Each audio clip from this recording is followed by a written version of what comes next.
Alertábamos a nuestra audiencia el día de hoy, y esta va a ser una semana en la que los procesos de fiscalización van a concentrar prácticamente la atención de los legisladores. El día de hoy habrá juicio político contra Verónica Espinosa, quien hasta hace pocas semanas se desempeñó como ministra de Salud Pública. Contar a nuestra audiencia que en el evento de que la Asamblea Nacional opte por apoyar la moción de censura, la decisión de la Asamblea no pasaría de allí, es decir, no operaría la destitución, porque la persona que está siendo procesada políticamente dejó el cargo, es decir, no operaría la destitución. Si la censura, y la Constitución no establece ningún tipo de sanción adicional, como por ejemplo señalaba la Constitución del 79, que estuvo vigente hasta el año 98, que establecía una suspensión de, por ejemplo, retornar al servicio público para el funcionario que haya sido censurado y destituido por el Congreso Nacional. Eso ocurría anteriormente. El caso es que Verónica Espinosa enfrentará un procesamiento político a partir de un informe que fue aprobado por unanimidad por la Comisión de Fiscalización y Control Político. Nos visita la exministra de Salud aquí en nuestra mesa de trabajo. Bienvenida, doctora. ¿Cómo está? Bienvenida, doctora. Muchísimas gracias. Muy buenos días. Siempre es un gusto volver a estos micrófonos. ¿Cómo valora usted el entorno con el cual el día de hoy usted tendrá que ir a la Asamblea a presentar sus descargos, luego a escuchar los cargos, una posible réplica, de ahí el debate que podría eventualmente desembocar en una censura a su condición de exministra de Salud Pública? Bueno, yo creo que hay que partir del origen de este tema, ¿no? Hay que partir de cuáles son esos cargos y cuáles son esos argumentos que, de acuerdo al procedimiento legislativo, yo tendría que desvirtuar. Y partimos desde ahí. Los argumentos que se presentan en el juicio político y los mismos que se recogen en la Comisión de Fiscalización, de las 5 acusaciones que se me hacen, 3 han sido desvirtuadas ya en la Comisión de Fiscalización. ¿Cuáles son las 3? Rapidísimo. El tema del Cuadro Nacional de Medicamentos Básicos, que no es una competencia de la ministra de Salud, ni en la ley ni en la Constitución. El tema de algunos hospitales, como el Hospital de Saruma, que fue cerrado por el COE cantonal. Por lo ¿De quién tanto, depende la renovación del cuadro de medicamentos básicos? Del CONASA, el voto conjunto de 18 actores del Sistema Nacional de Salud. ¿Del cual usted es parte? Del cual nosotros tenemos uno de 18 votos. Ajá. De hecho, la mayoría de los votos no pertenecen al Ejecutivo, y eso es una decisión que tiene que tomarse por un cuerpo colegiado en el cual la ministra no puede imponer su voluntad frente a los demás actores en un país donde se vive en democracia. Correcto. Ahí entonces tiene cuadro básico de medicamentos. El tema del hospital de Saruma, el tema del paracetamol. Todos estos temas fueron desvirtuados, los 3 fueron desvirtuados completamente ya en la propia comisión, lo cual ya demuestra de entrada que carecían de argumentos la mayoría de las acusaciones que se me proferían. Y la más mediática, que era esta que lanzaron en ese portal web, hablando sobre las pruebas todas nacen del del VIH. portal web, todas nacen del portal web, y eso es uno de los elementos a juicio que tienen que considerar los asambleístas, y que yo espero que dentro de la ética y la transparencia con la que ellos tienen que obrar lo noten. Es que no existe una sola prueba, no hay un documento técnico, un criterio oficial, un documento académico, un reglamento, una normativa internacional. Es todo una transcripción de este medio digital que emitió, y creo que es claro para todos, una campaña de desprestigio contra mí que fue recogida dentro del juicio político. Ese medio digital a usted ya la sentenció.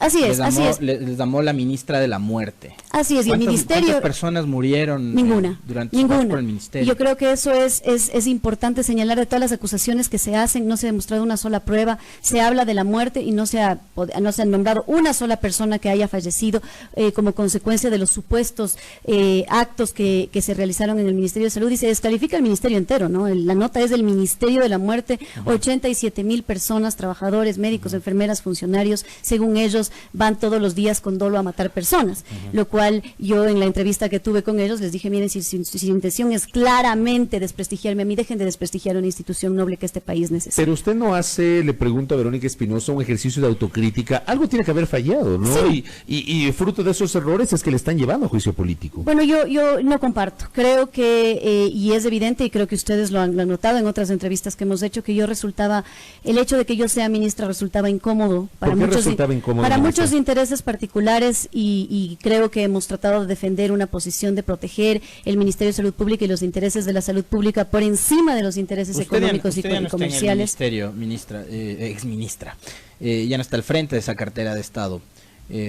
¿No es momento de decir quiénes eran los que estaban detrás de esa campaña de desprestigio? Porque, digo, el negocio de las farmacéuticas y el negocio de la medicina probablemente después del petróleo es uno de los negocios más oscuros que hay en el universo. Es comparable con el negocio del narcotráfico, el negocio de las farmacéuticas. Y ahí hay muchísimos intereses económicos que a mí no me cabe duda que alguien pudo haber estado incluso auspiciando su... Y de eso abunda literatura y ejemplos en el mundo. Sin embargo, a diferencia de estas personas, a mí no me gusta lanzar acusaciones sin pruebas. Pero es claro, y creo que no solamente demostrado por esta campaña de desprestigio, la virulencia con la que se atacó mi nombre, que yo era incómoda para muchos intereses.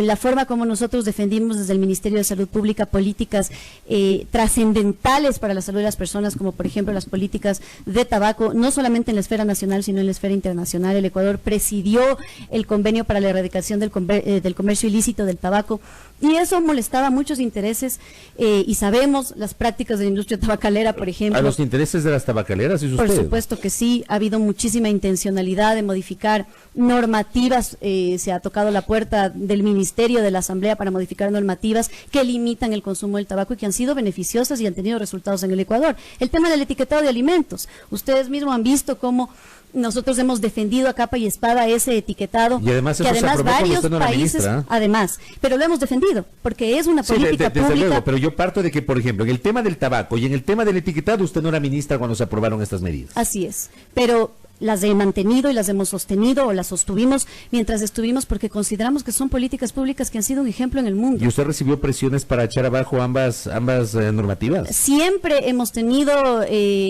digamos, llamados a tratar de desprestigiar este tipo de normativas. Por ahí salieron publicaciones de que el comercio está incrementándose el contrabando del tabaco, y que entonces deberíamos flexibilizar las políticas de tabaco. El tema del etiquetado ha sido atacado varias veces, inclusive atribuyéndole que se ha perdido empleos, etcétera, etcétera, que son las típicas estrategias que se utiliza para tratar de desprestigiar políticas públicas de salud que han tenido resultados. Entonces, es evidente que esas políticas han tenido resultados, y sin duda el perseguir una regulación de precios de medicamentos para que los precios de los medicamentos en el Ecuador no sean el doble o el triple que en nuestros países vecinos, y ni se diga con Europa, donde también existen regulaciones de este tipo. Sin duda, yo creo que todo esto sumado genera un entorno en el cual, insisto, a muchos intereses particulares les resultaba incómodo tener una ministra que defiende este tipo de políticas. ¿A usted le quitó, perdón, con el tuyo, le quitó usted respaldo al presidente de la República, ministra Espinosa?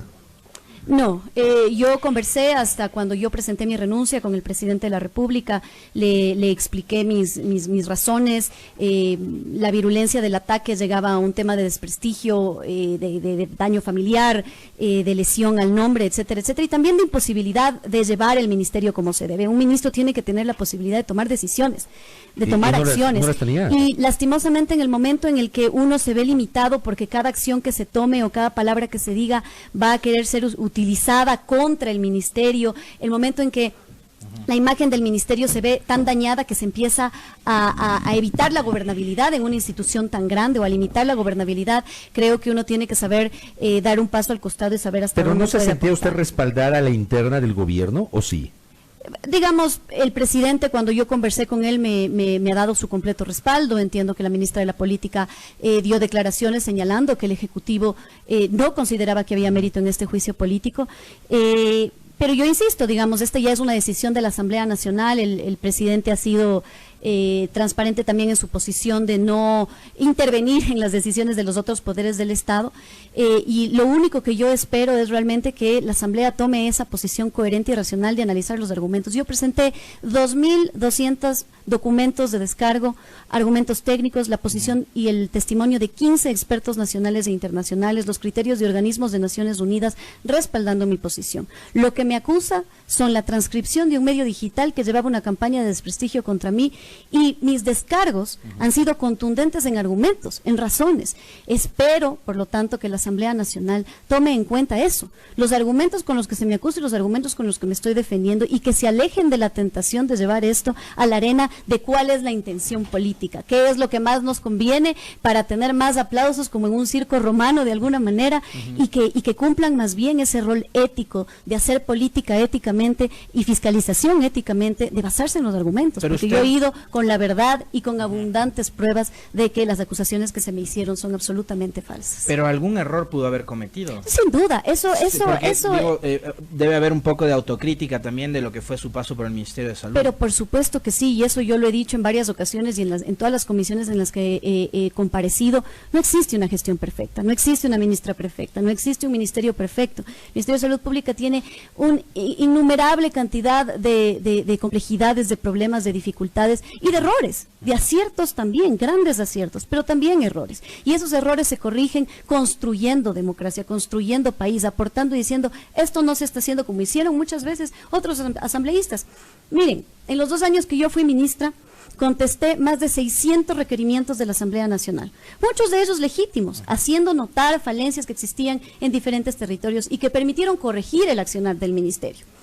Esa es la forma adecuada de proceder. Sin embargo, el asambleísta Montaño no me hace un pedido de información. 600 requerimientos implica que yo contesté más de un requerimiento a la Asamblea diario durante el tiempo que fui ministro.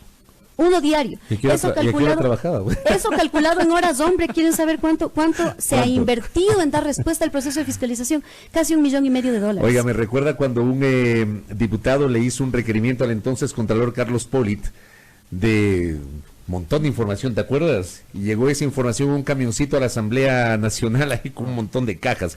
Oiga, recibo un mensaje y le quiero dar lectura a ese mensaje. Quiero compartirlo con Verónica Espinosa. Tal cual lo que dice el oyente. La peor herencia del exministro es haber liderado la creación de un código de salud con muchas falencias técnico-jurídicas, un código que no garantiza un sistema de salud adecuado.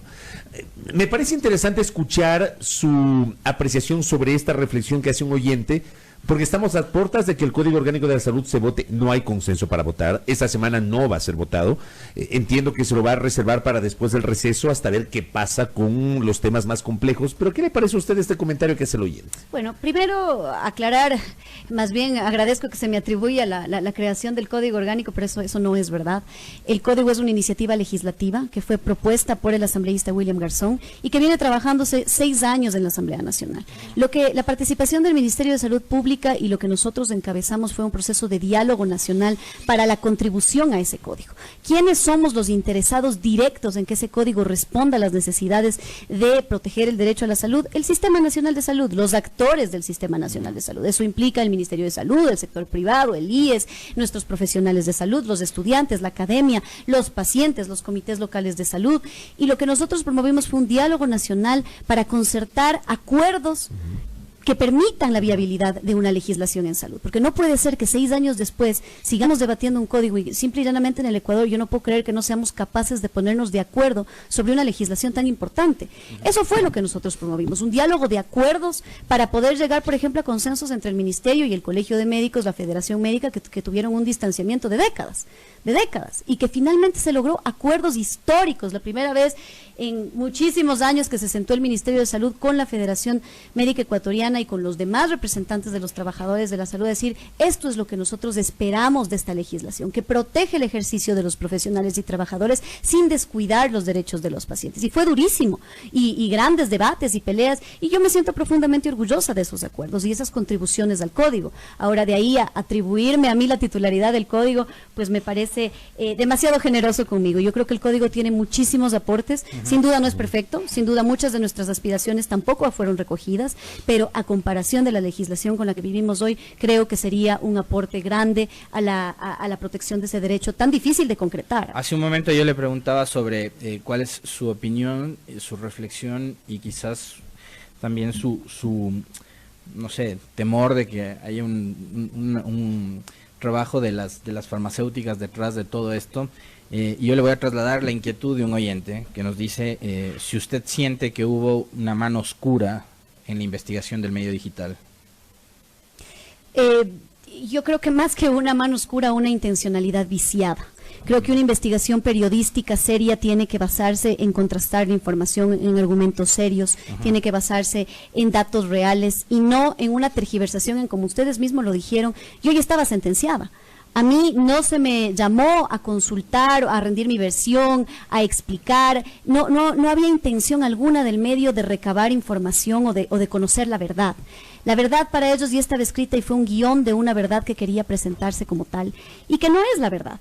pero ellos la sentenciaron y la dictaron como tal y no había un interés, y creo que eso deslegitima completamente el trabajo periodístico. El trabajo periodístico, hasta donde yo entiendo, y esa ética periodística que yo respeto muchísimo, de indagar, investigar hasta conseguir la verdad. Aquí no había intención de obtener la verdad. Aquí había intención de posicionar esa verdad. Y para mí esa intencionalidad no es una casualidad. Tiene que haber detrás de eso, por supuesto, alguien o algo que promueva que se posicione esa mentira para desprestigiar mi nombre y obviamente para que yo salga del ministerio. Ministra, para cerrar, entre 91 y 92 votos, esa es una discusión que jurídicamente se maneja en la Asamblea, pero se requieren 2/3 para censurarla. ¿Cómo ve usted el ambiente político de cara al juicio político, valga la redundancia, en la Asamblea? Bueno, yo he tratado de mantenerme positiva, por supuesto, confiada en que he llegado a la Asamblea Nacional con la verdad.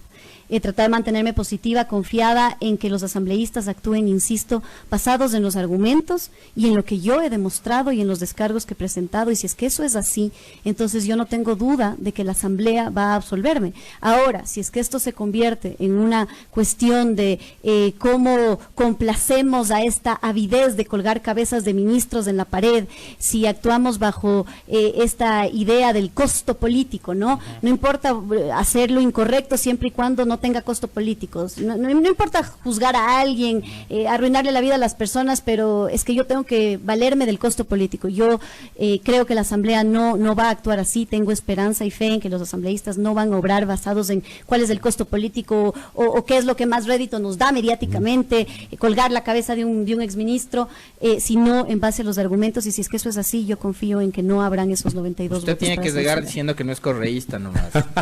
Hágame caso.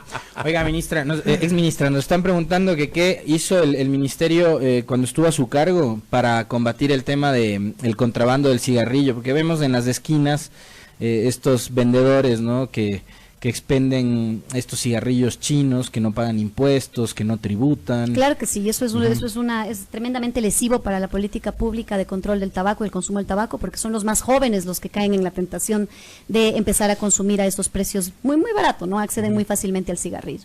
El Ecuador es pionero en implementar la normativa del CIMAR, esta cuestión esa tirita que tienen los cigarrillos y también el alcohol para demostrar que no son de contrabando. Esa fue una iniciativa del Ecuador y que fue premiada internacionalmente y que es una de las políticas que hemos implementado. También existe una mesa, ¿sí?, de trabajo conjunto con aduanas, con el SRI, que nos permite a nosotros actuar de manera conjunta. Se han quemado cantidades de enormes toneladas de tabaco, pero también creo que aquí es donde empieza a entrar el concepto de corresponsabilidad, ¿no es cierto? Si nosotros seguimos consumiendo sabiendo que es contrabandeado, si es que los GATS no emiten, que son los responsables de los espacios públicos, no emiten las normativas y las ordenanzas municipales para evitar que esto se siga expendiendo con tanta libertad, pues tenemos una silla coja, ¿no? Hay varias patas, pero no están las 4 que se necesitan para sostener una política pública.